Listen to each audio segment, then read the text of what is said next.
Mas Dedi, kebun kuncup adalah satu percontohan integrated farming. Iya, ya. Menurut Mas Dedi, apa sih integrated farming? Integrated farming ya. Jadi memang kebun kuncup itu sebagai kebun percontohan integrated farming.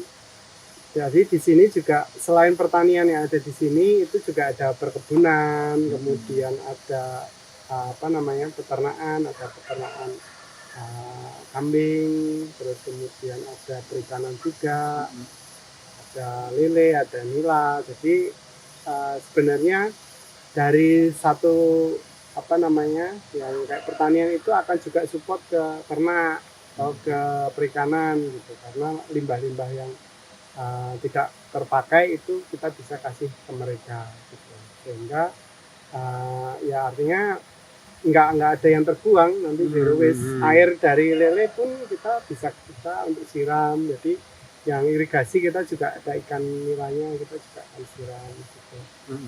Jadi memang integrated farming itu sendiri adalah sebuah ekosistem di mana di situ ada pertanian, peternakan, dan perikanan itu dalam satu siklus gitu loh, dalam satu siklus yang berputar.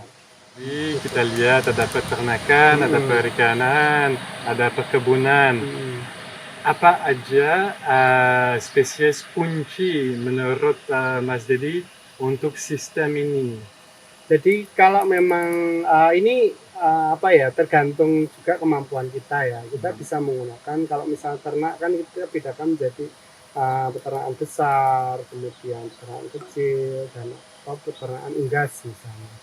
Nah, di sini memang yang ada peternakan kecil seperti kambing, kelinci, kemudian kambing ini memang kita kotorannya ya yang kita ambil nantinya. Yang kohenya itu, kemudian urin kita ngambil dari kelinci, dari ternak kelinci kita ambil urinnya sebagai bahan urea. Terus kemudian ada ayam memang kita akan menggunakan skam itu kita gunakan nanti setelah itu sudah bercampur dengan kotoran, itu kita campur di media untuk pupuk dasar, untuk awal pupuk dasar, karena di pertanian ini kan butuh porositas yang tinggi seperti itu. Nah, untuk komoditi sayur sendiri itu memang kita di kebun kuncup sendiri itu banyak macamnya. Jadi ada sekitar 20-an macam ya, 20-an komoditi yang kita tanam. Di sini ada sayuran daun, sayuran batang, sayuran buah gitu. Dan juga bahkan ada palawijanya seperti ini, jagung misalnya. Nah, salah satunya memang kita untuk rotasi. Jadi untuk rotasi di sini dari tanaman daun, kemudian ke tanaman palawija, terus terakhir mungkin kita ada tanaman legum atau kacang-kacangan untuk mengembalikan kembali ke tanaman. Terus kembali nanti ke sayuran daun lagi atau sayuran batang itu. Terus untuk komoditi ikan kita hanya menggunakan ikan lele dan ikan nila saja, karena ada dua kelompok yang ikan lele memang kita akan di atas, di terpal-terpal seperti itu, kolam terpal, dan ikan nila kita akan ada di saluran irigasi. Ya memang ini belum ideal lah istilahnya, karena banyak faktor yang mempengaruhi bagaimana kita menciptakan sebuah ekosistem itu sampai ideal. Jadi selama waktu ini apa kendala teknis yang Mas Dedi pernah hadapi?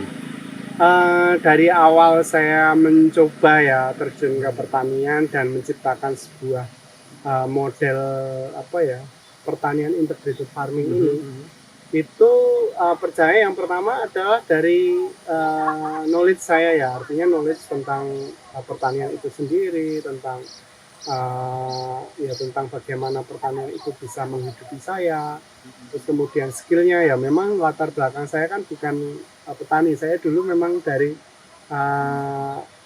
dulu saya di biologi, kemudian kerja di bank, dan saya menjalani profesi petani ini, sehingga ya saya harus banyak mencoba di situ.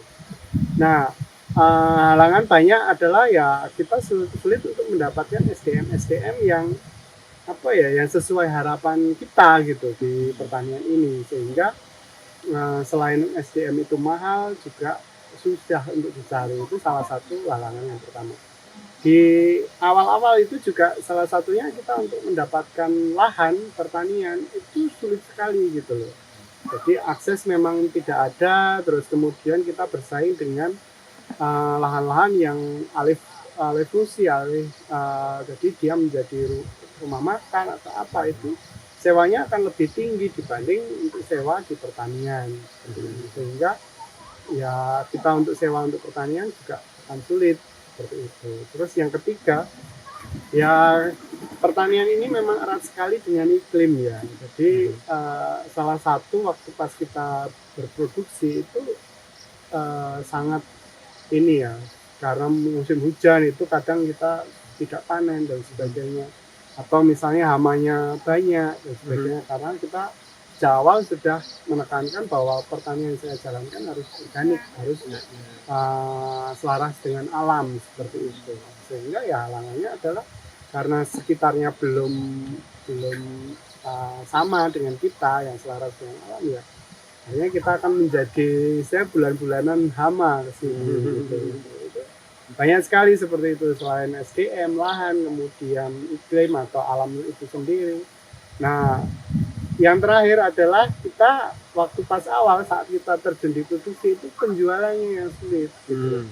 Sehingga produksi bisa bagus nih, ternyata untuk penjualan ya tidak semudah itu, sehingga saya mencoba untuk menciptakan pasar sendiri.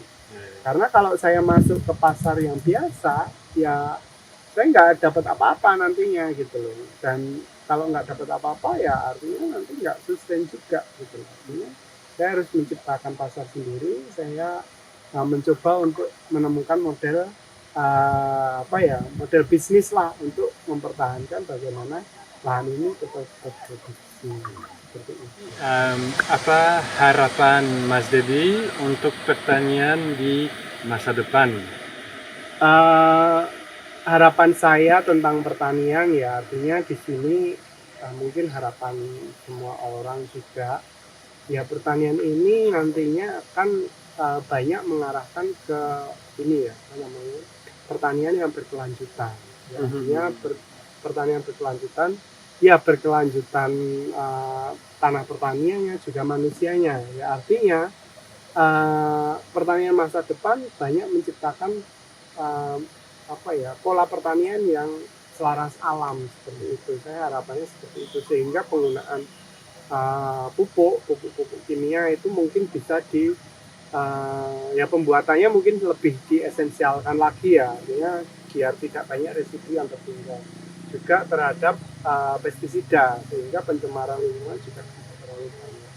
Dan juga penerapan teknologi ya, artinya penerapan teknologi ini itu sebenarnya membantu kita untuk bagaimana menjadi pertanian yang presisi, artinya kebutuhan tanaman itu juga akan sesuai gitu kebutuhan nutrisinya, sehingga kita bisa ukur, jadi tidak terlalu banyak pupuk atau terlalu banyak pestisida yang digunakan, sehingga bisa pas.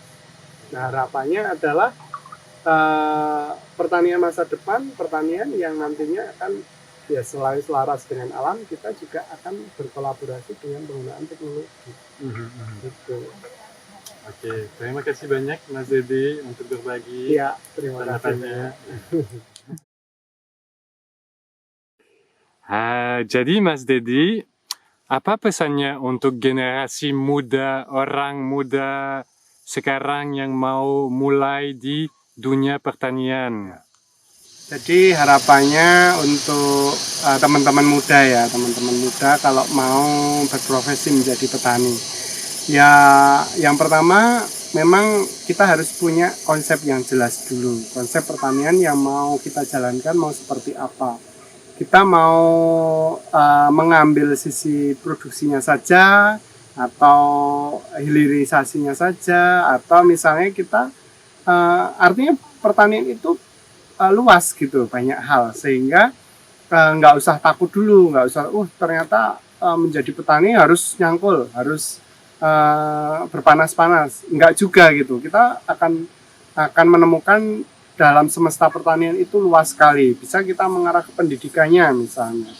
Nah, sehingga dari teman-teman muda ini ya tentukan dulu gitu loh. Tentukan dulu bahwa menjadi petani itu juga bisa keren. Menjadi petani itu juga bisa sejahtera. Dengan cara ya kita mau fokus kemana dulu gitu loh. Kalau misalnya kita bisa berhasil di satu sisi, kita bisa akan berkembang di lain sehingga terjadi tadi yang saya sampaikan tadi, integrated farming. Kita bisa dari hulu sampai hilir. Dari kita dari hulu itu istilahnya market driven lah, artinya apa yang diminta konsumen kita bisa tanam dan kita bisa create pasar, kita ciptakan pasar sendiri. Itu yang harus teman-teman lakukan. Jadi nggak usah takut, nggak usah malu, lakukan aja mulai dari kecil. Terima kasih. Terima kasih banyak Mas Dedi.